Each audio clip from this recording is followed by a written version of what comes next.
Bonjour, bienvenue sur le plateau de Champ de Vision. Nous allons parler énergie et plus exactement de biogaz dans cette émission. Alors il est vrai que depuis quelques années, on voit se multiplier les exemples et les unités de méthanisation en France. On nous dit, selon plusieurs études, qu'il devrait y en avoir 1700 d'ici 2 ans. Mais est-ce véritablement une opportunité au niveau environnemental, une opportunité énergétique, et puis il ne faut pas l'oublier aussi, une opportunité économique pour les agriculteurs? C'est ce que nous allons voir avec nos invités. Je parle agriculteur, en voici un. Vincent Lécuré, bonjour. Bonjour. Alors Vincent, vous êtes agriculteur, méthaniseur en Côte d'Or. Dans quel coin de la Côte d'Or?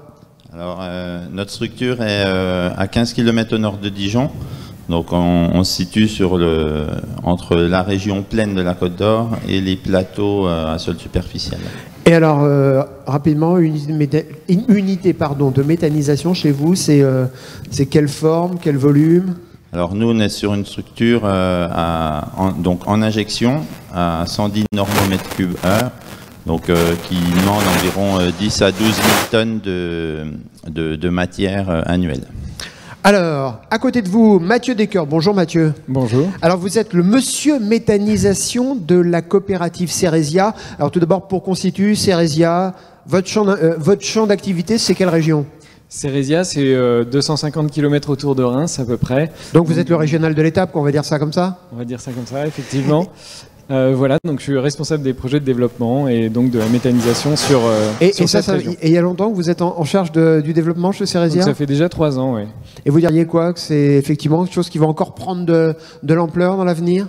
Alors ça va stagner un petit peu et puis ça va reprendre, espérons-le, comme un peu l'aspect photovoltaïque qui a pu se mener ces dernières années. Denis Mécrin, bonjour. Alors, vous êtes le chef de projet biométhane chez GRDF Grand Est Bourgogne-Franche-Comté, sacré terrain de jeu. Oui, un grand terrain de jeu, effectivement. Voilà, on va peut-être vous changer votre micro parce que j'ai l'impression qu'on ne vous entend pas du tout. Voilà, on va vous apporter dans quelques secondes un micro. Je vous retrouve dans un instant. Et puis Sylvain Marsac, bonjour. Bonjour. Alors vous êtes l'expert méthanisation chez Arvalis.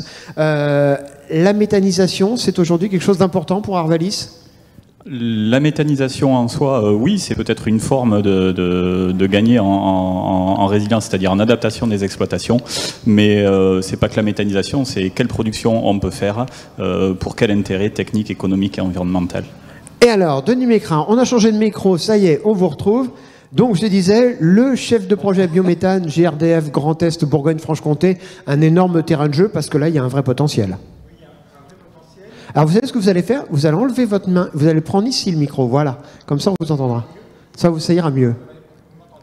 Bon, c'est parfait. Donc, oui, un grand terrain de jeu, surtout avec une région Grand Est à la pointe. Voilà.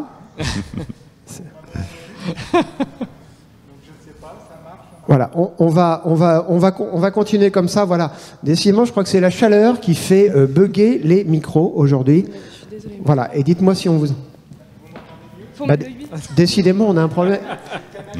Je pense qu'il y a un problème avec votre micro. Oui. On va essayer... Ah ben voilà, là, on vous entend parfaitement bien. Oui, donc on disait, donc, voilà, Grand Est, Bourgogne-Franche-Comté, oui, vaste voilà, région sur pour la Grand méthanisation. Est, première région de France en termes de capacité réservée sur les réseaux gaziers, en fait. Hein, donc énorme, avec 5 TWh pour les puristes, mais ça représente près de 200 projets. Ouais, faudra décoder tout à l'heure parce que vous avez les unités de mesure qui parlent pas au béotien que je suis. Moi, vous savez, le gaz, généralement, c'est juste marche-arrêt, quoi. Donc, et encore, je comprends pas tout quand on parle de biogaz.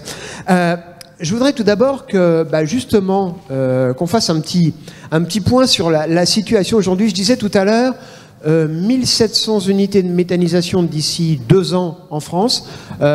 C'est le bon chiffre ou ce sera moins, ce sera plus selon vous? Alors, je vais vous donner des chiffres un petit peu intermédiaires. Alors, à savoir qu'en tant que gazier, en fait, on s'intéresse plus particulièrement aux méthaniseurs qui injectent du gaz dans les réseaux là, mais il faut savoir aussi qu'il y a des méthaniseurs qui produisent de l'électricité, qui injectent dans les réseaux. Donc aujourd'hui, on a plus de 600 sites qui produisent de l'électricité et 250 sites qui injectent du gaz dans le réseau, donc une filière beaucoup plus neuve, hein, puisqu'elle est arrivée seulement en 2012, et avec des perspectives en termes d'injection, enfin de potentiel, c'est plus de 600 projets dans 2 ans en fait, et pour aller encore dans 3-4 ans vers 1100 projets, donc si on les ajoute aux 600 de la COGE, on arrive aux 1700.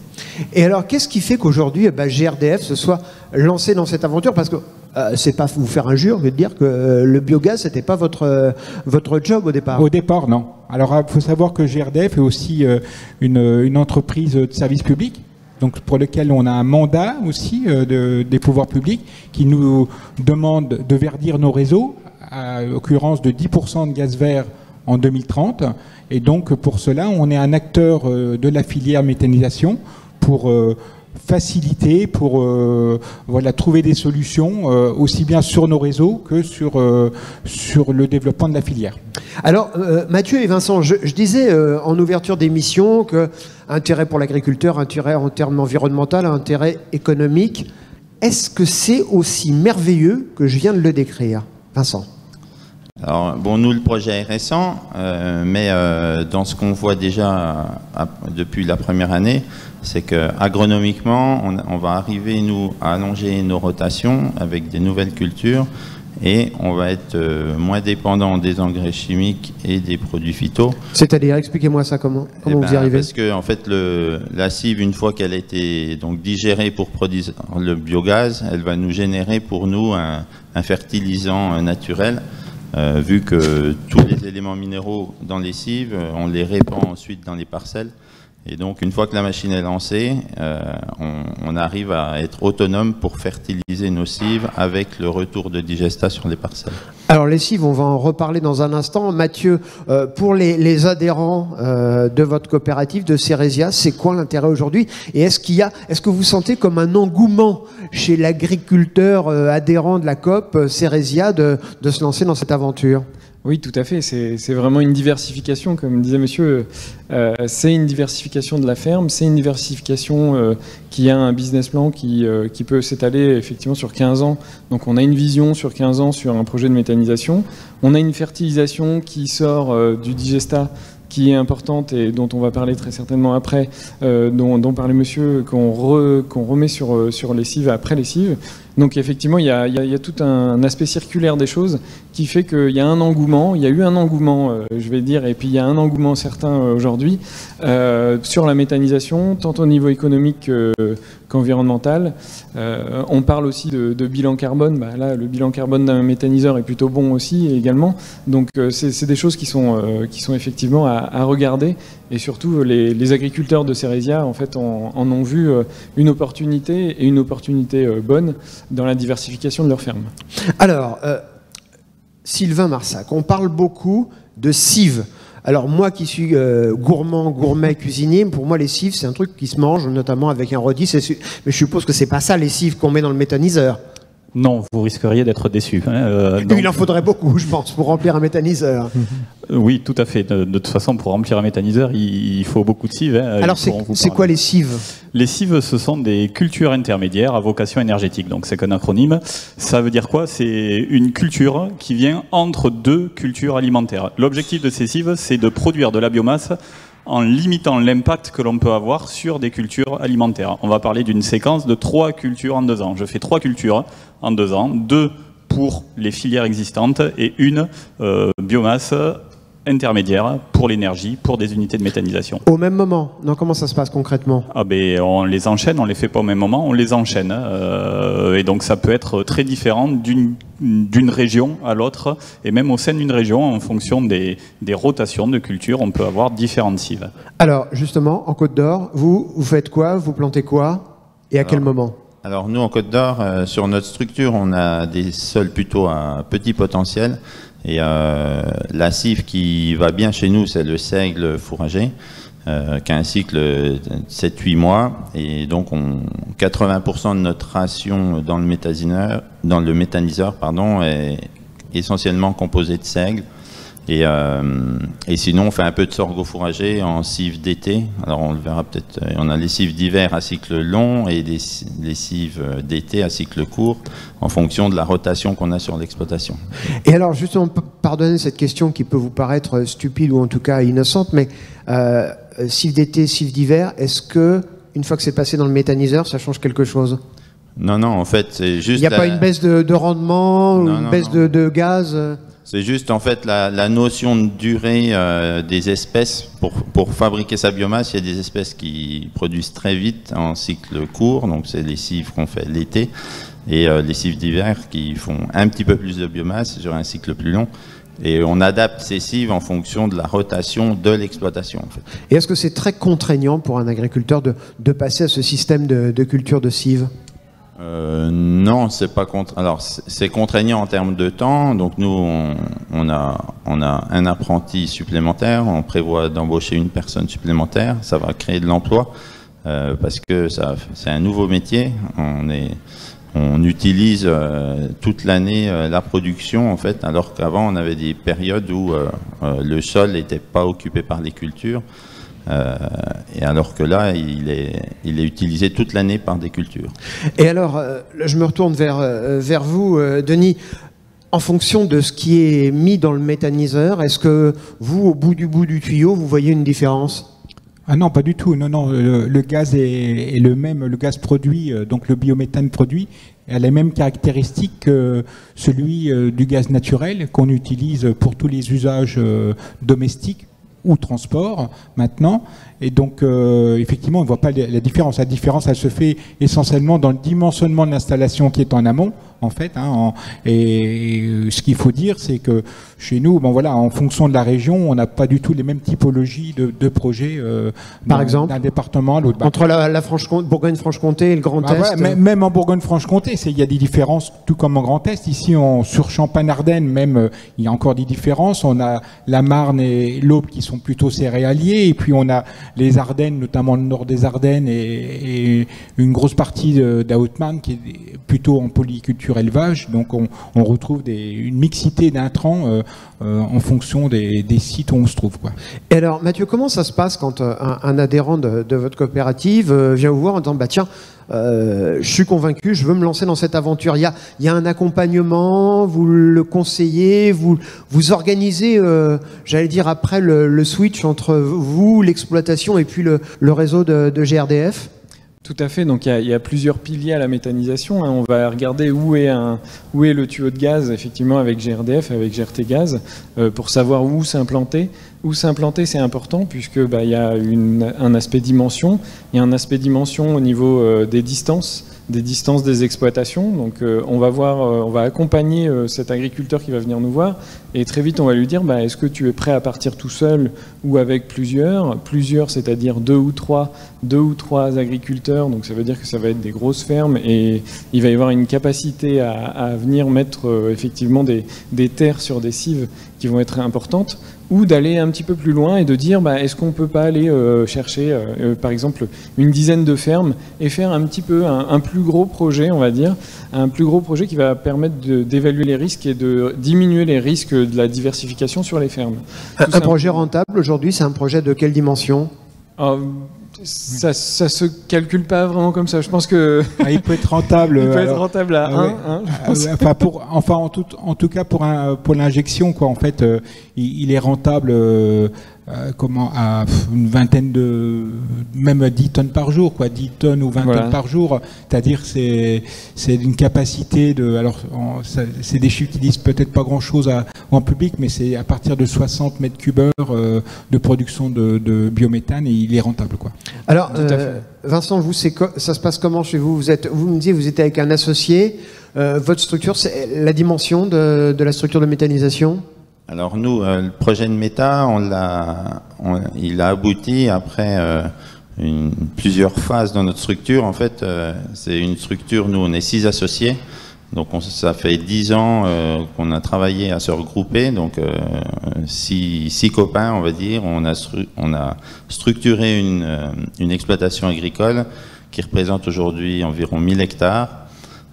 uniquement grande culture, et donc on avait besoin de développer d'autant plus notre projet, et on avait beaucoup d'impasses agronomiques dans notre système et des difficultés économiques, et du coup la méta a fait partie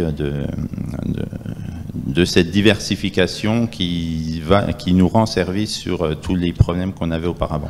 Et vous avez lancé ça parce que vous étiez écolo dans l'âme, non? Et que le biogaz, c'était dans l'air du temps? Écolo dans l'âme, on ne peut pas dire comme ça, mais en tant que céréalier, on essaie de trouver toutes ces alternatives pour utiliser le moins possible de produits phytosanitaires et d'engrais chimiques.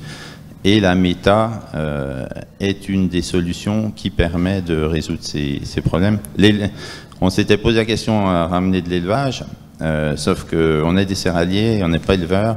Et la méta... C'est un peu plus au sud chez vous en Bourgogne, l'élevage. Hein. Comment? C'est un peu plus au sud. Ouais, au sud et à l'ouest, mais voilà, quand on n'est pas éleveur, la méta nous correspond un peu plus. Voilà. Sylvain Marsac, pour ce qui est de l'accompagnement, vous sentez aujourd'hui qu'il y a un besoin de pédagogie, j'allais dire aussi de sensibilisation encore des agriculteurs pour se lancer dans ce type d'aventure?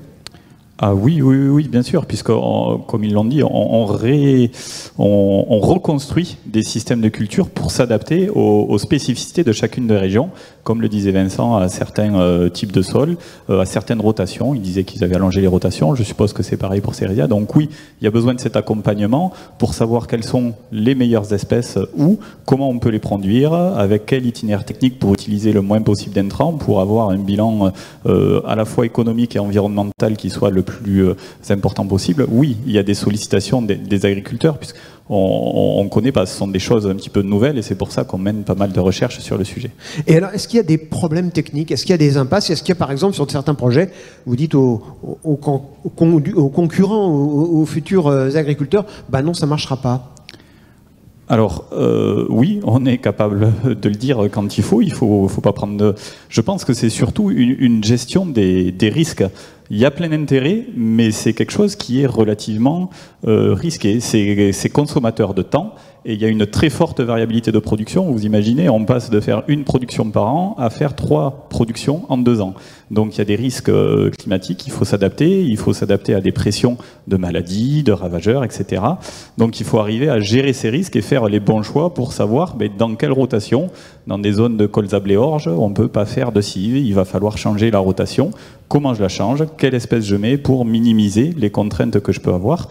Voilà, il faut anticiper tout ça, bien réfléchir, ne pas se lancer. C'est avant tout de la gestion des risques plus que pour ne pas avoir de problème derrière.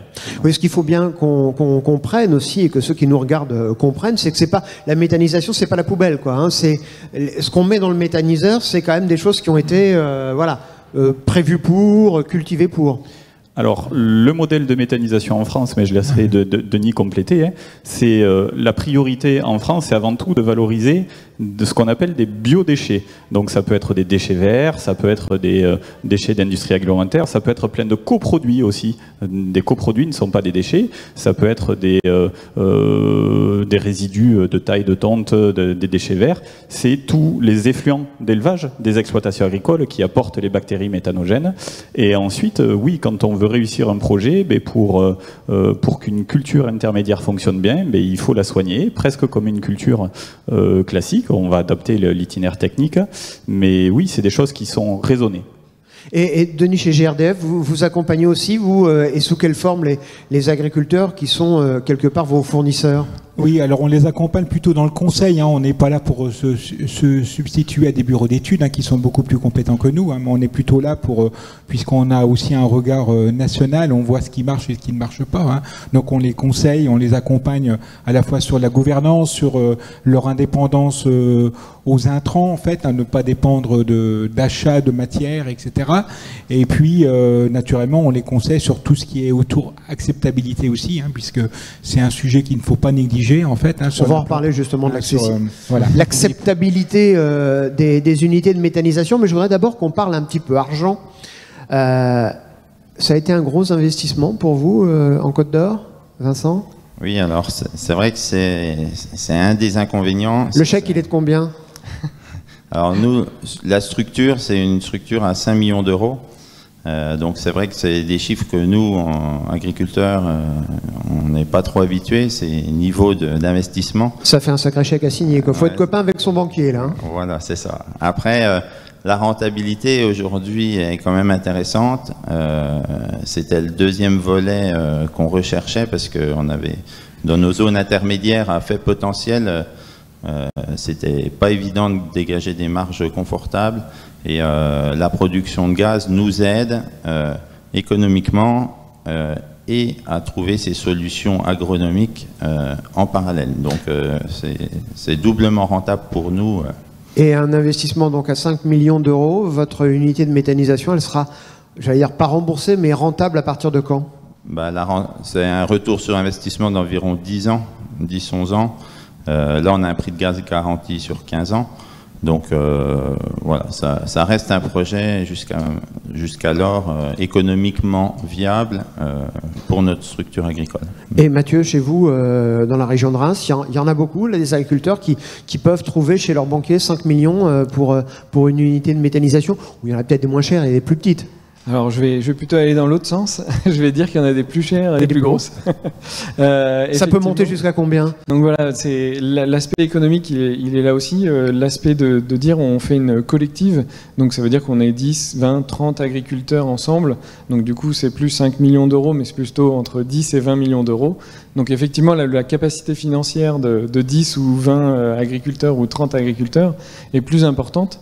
Donc chez Ceresia, avec la filiale Métalliance, on accompagne aussi cette partie-là. Donc on accompagne aussi financièrement pour aller voir les banques et avoir des garanties bancaires qui vont être très importantes à un moment donné du projet. Donc ça c'est aussi très important. Et donc c'est cet aspect économique qu'on vient chercher dans la diversité avec 30 agriculteurs par exemple. On parlait de l'évaluation des risques.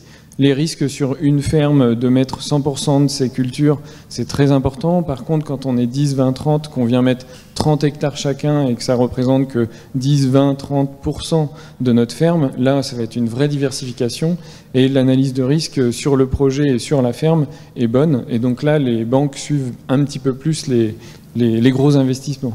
Vincent, est-ce que vous diriez, parce que j'ai compris dans ce que vous me disiez que vos exploitations autour de Dijon, elles n'étaient pas forcément très très rentables, c'est pas vous faire injure, hein, c'est pas, voilà, et que la méthanisation finalement c'est le plus qui permet de tenir. Est-ce qu'aujourd'hui c'est effectivement ça l'argument numéro 1 pour les agriculteurs, c'est un bon complément de revenus?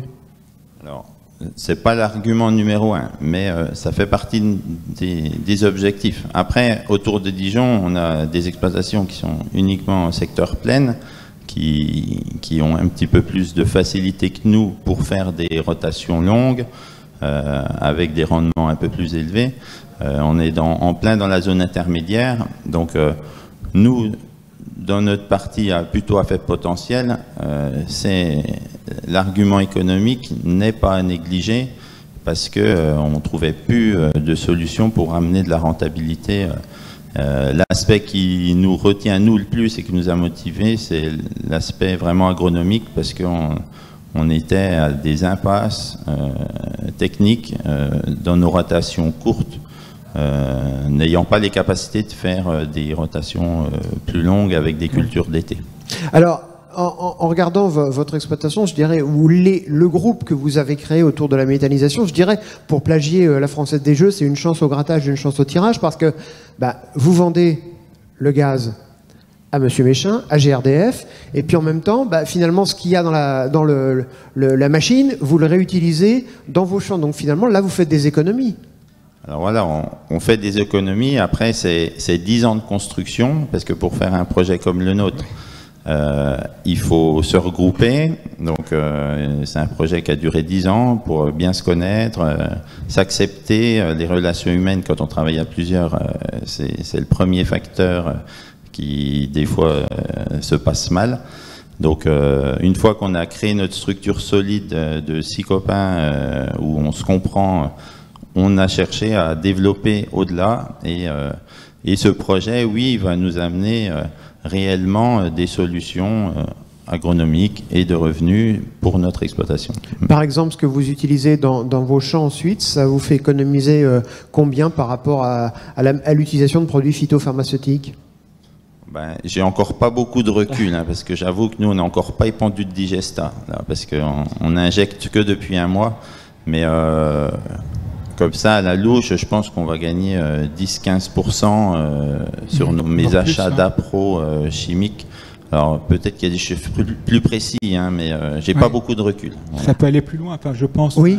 Est-ce qu'on peut avoir une idée de ce qu'on économise finalement en utilisant ce qui est dans le méthaniseur ensuite dans les champs? Alors, je pense que Vincent, désolé, mais a donné la bonne réponse. C'est très difficile. Je voulais valider avec Arvalis. Ça dépend énormément de chacun des systèmes. Là, c'est très difficile à comparer. Il part d'une rotation qui allait dans le mur d'un point de vue technique, et donc il a étendu ses rotations. Donc, il va employer des produits qu'il n'utilisait pas sur d'autres cultures. Il va en alléger sur d'autres. Donc, c'est une économie. Dans le Grand Est, il y a des agriculteurs qui parlent d'économie en fertilisation de l'ordre de 20-30%. Ouais, c'est ça, mais tout ça, c'est quasiment au cas par cas de chacune des exploitations. Ça dépend de quel était leur système de base, de quel est leur méthaniseur, de s'ils sont 6, 8, 10 ou 30 à approvisionner. Voilà, donc je ne pense pas qu'il y ait un chiffre, chaque cas est un cas particulier malheureusement. Alors Denis, quand on parle de ces nouvelles énergies, du biogaz, du photovoltaïque, il y a toujours des débats sans fin sur le prix de rachat. Aujourd'hui, alors on a vu que sur le photovoltaïque, ça a été très compliqué puisque les prix ont baissé. À un moment, on se posait même la question de l'intérêt d'avoir des panneaux solaires sur sa maison, si ce n'est pour de l'autoconsommation. Qu'est-ce qu'il en est pour le biogaz et pour GRDF? Oui. Aujourd'hui, vous le rachetez à quel prix? Alors, déjà, je voudrais faire rectifier. Donc, GRDF comme GRT n'achète pas le biogaz. Nous, on fait que le distribuer, l'acheminer en fait dans nos réseaux. Ce sont des fournisseurs d'énergie qui rachètent la production directement aux producteurs en fait. Donc nous, on n'intervient pas dans l'achat.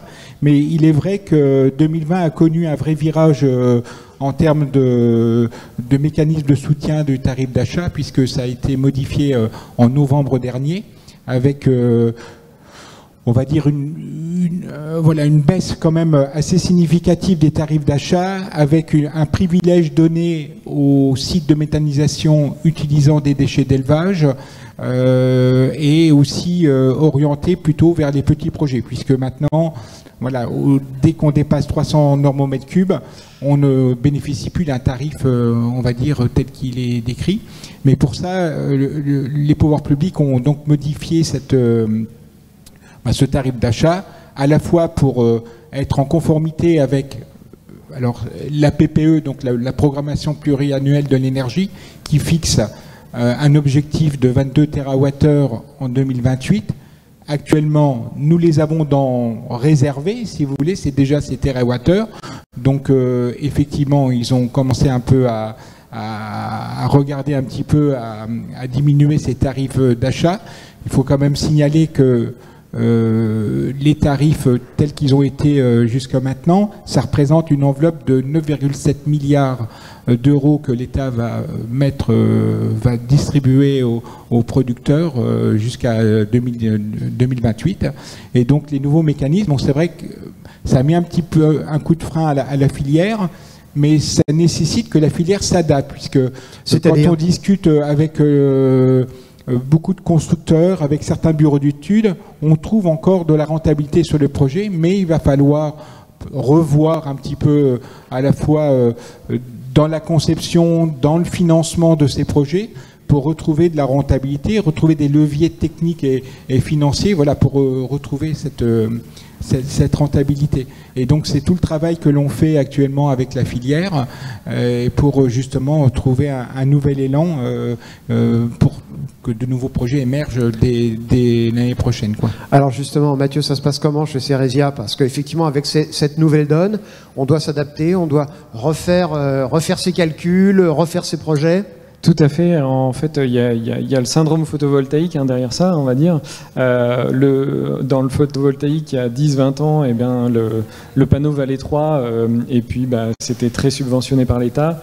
Demain, la méthanisation, aujourd'hui la méthanisation c'est ça. Demain, il faudrait descendre, comme le photovoltaïque, de passer de 3 à 1. Et effectivement, le prix d'achat de l'électricité sur le photovoltaïque a diminué aussi d'autant. Ça reste rentable, la photovoltaïque, il ne faut pas dire le contraire. Par contre, il y a eu une technologie un peu différente, il y a eu une technologie qui a avancé, il y a un outil de travail qui est différent. Et c'est sur ça que les constructeurs doivent travailler aujourd'hui. Alors c'est très difficile dans la méthanisation. Pourquoi? Parce que c'est beaucoup de béton armé. Ce prix-là, effectivement, il n'est pas dû à un secteur d'activité comme la méthanisation, mais plutôt à des marchés mondiaux. Donc ça, c'est un petit peu plus compliqué que sur le photovoltaïque, finalement. Donc ça, va falloir qu'on en rediscute. On va dire ça comme ça. Par contre... Je pense qu'entre GRDF et Ceresia, après l'émission, il va y avoir comme du débat. On a toujours débattu, et c'est ça qui est bien. Donc oui, il faut trouver des leviers, effectivement, d'économie sur les coûts, hein. Quand on entend Vincent dire 5 millions d'euros, effectivement, c'est pas des prix qu'on entend dans l'agriculture. La méthanisation, c'est ça. Donc il faut que l'on avance aussi sur ce sujet. Pardon. Vincent ? Oui, je voulais juste préciser sur la rentabilité de la méthanisation.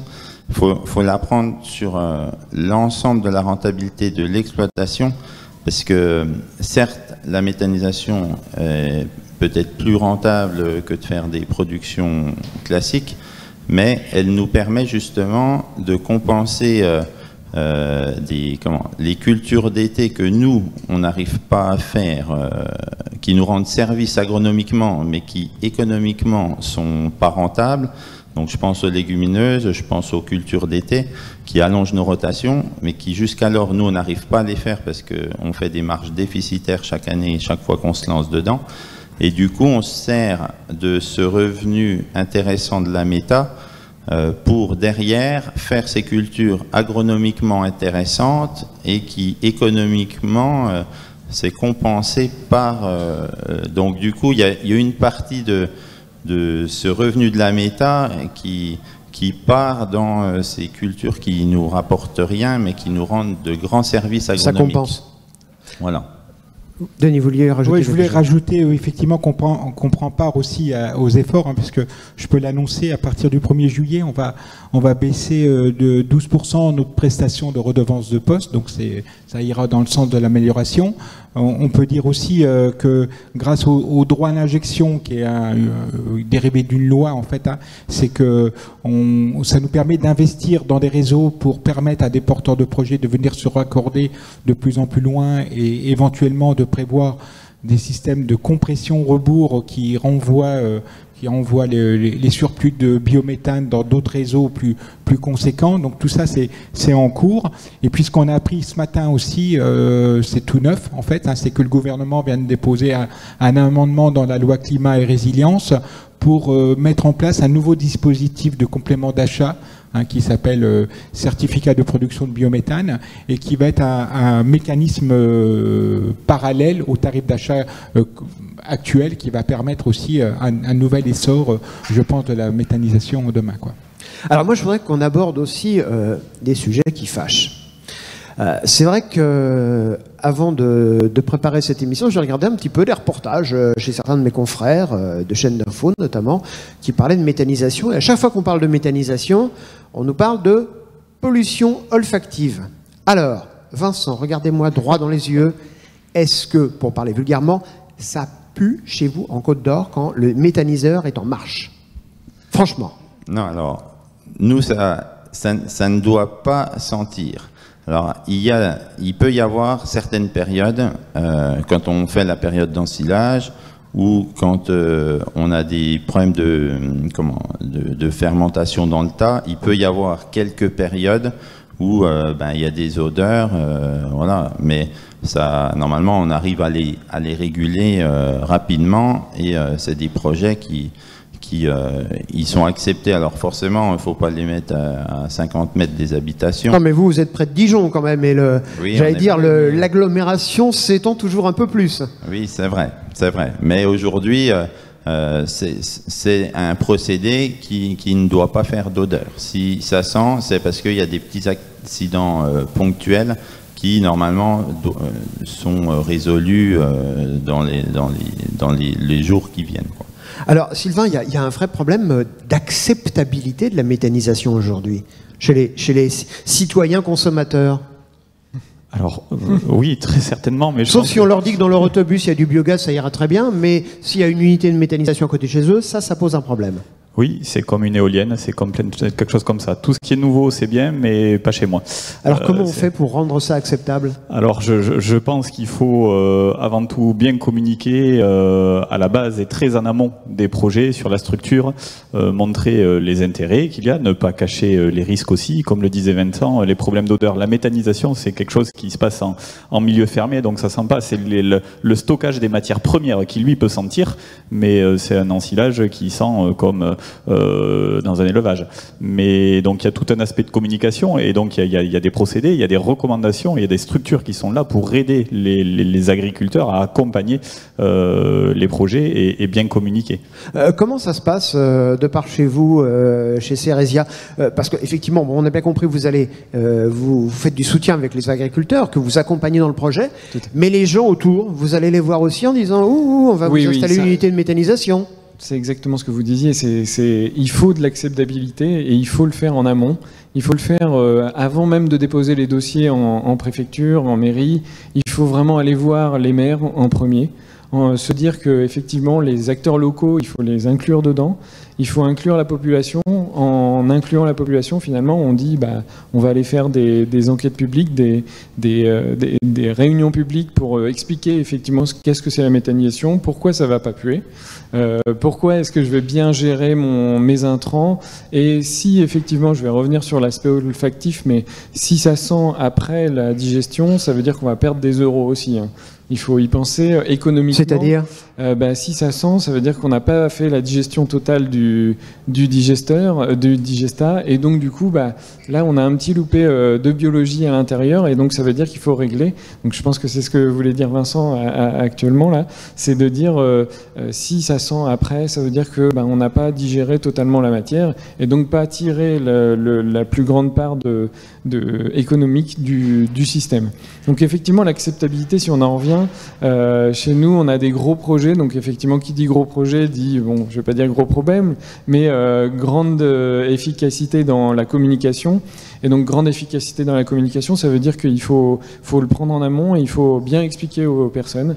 On a fait aussi avec la coopération agricole des demandes au ministère en disant voilà, il faut apprendre aux maires du coin, il faut apprendre aussi qu'est-ce qu'est la méthanisation au public, puisque le public a besoin de savoir, oui, effectivement, il y a des aspects olfactifs, oui, il y a du bruit, mais très peu. Il y a des passages camions, il faut essayer de les éviter aux heures de pointe, et essayer d'éviter les villages, etc. Donc ça, c'est des choses qu'il faut aborder très vite dans un projet de méthanisation. Denis, on a l'impression que c'est toujours le même problème, en fait. On veut de l'énergie, mais on ne veut pas d'unité de méthanisation. On génère des déchets, mais on ne veut pas d'usine de retraitement. On veut l'électricité, mais on ne veut pas d'éolienne. On ne va jamais s'en sortir. Non, il faut pas dire ça, mais c'est vrai que je rejoins mes collègues. C'est effectivement, il faut de la pédagogie, il faut communiquer autour de ces projets. Effectivement, et on le serait, nous, c'est à même, c'est d'être vraiment au pied du mur, enfin d'être devant le fait accompli et dire voilà, le projet il arrive, il commence et on ne sait rien sur rien et voilà, il y a besoin de communiquer dès le départ, de rassurer, de la pédagogie, de faire des visites, puisque en visitant on voit qu'il n'y a pas plus de nuisances que ça sur un site que sur une exploitation agricole, et qu'il faut effectivement...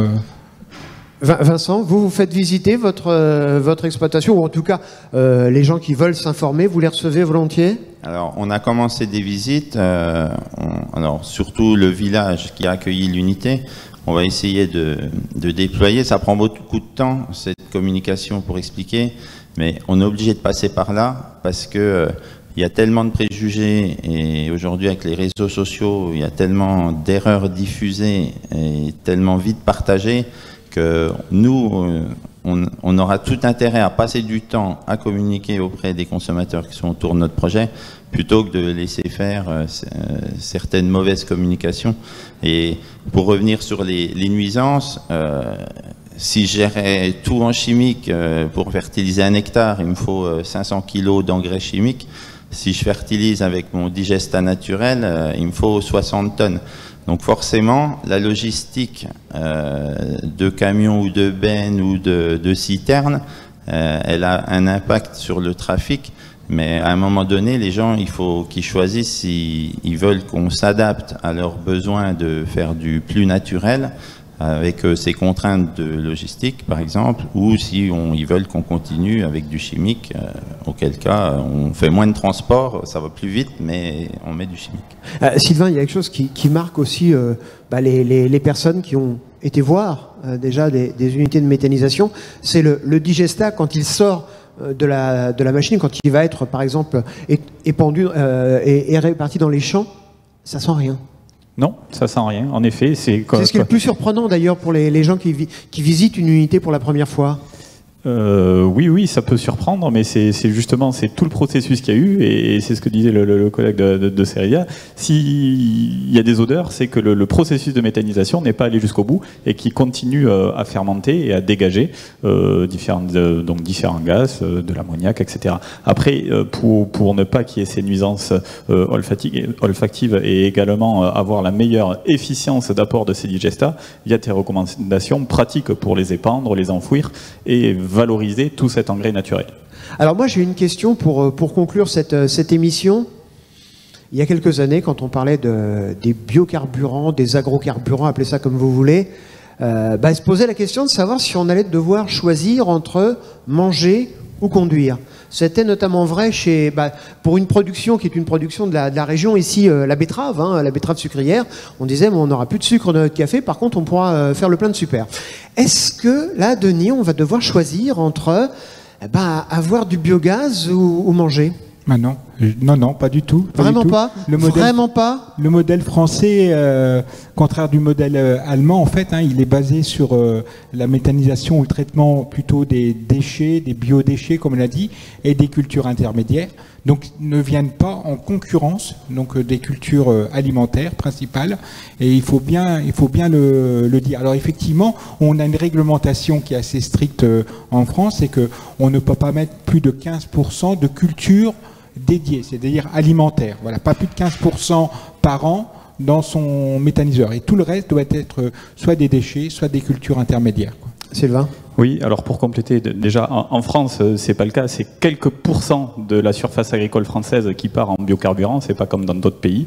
Et pour les cives, en effet, il y a une réglementation qui est là, donc qui empêche de mettre des cultures dites dédiées. Pour les cives, il faut faire attention, il faut revenir aux fondamentaux de la définition, c'est faire 3 cultures en 2 ans. On veut maintenir 2 cultures alimentaires et valoriser, optimiser tous les services de l'interculture, c'est-à-dire faire du désherbage, de la biodiversité, de la fertilisation. Et donc il faut s'assurer de la récolter au bon moment, pas trop tard, pour ne pas impacter la culture suivante. Si on veut maximiser une production par rapport à une autre, oui, on ira vers ces risques-là. Mais il faut, et les agriculteurs le font, en sont conscients, et il faut veiller à respecter ces usages et bien avoir ces 3 productions en 2 ans.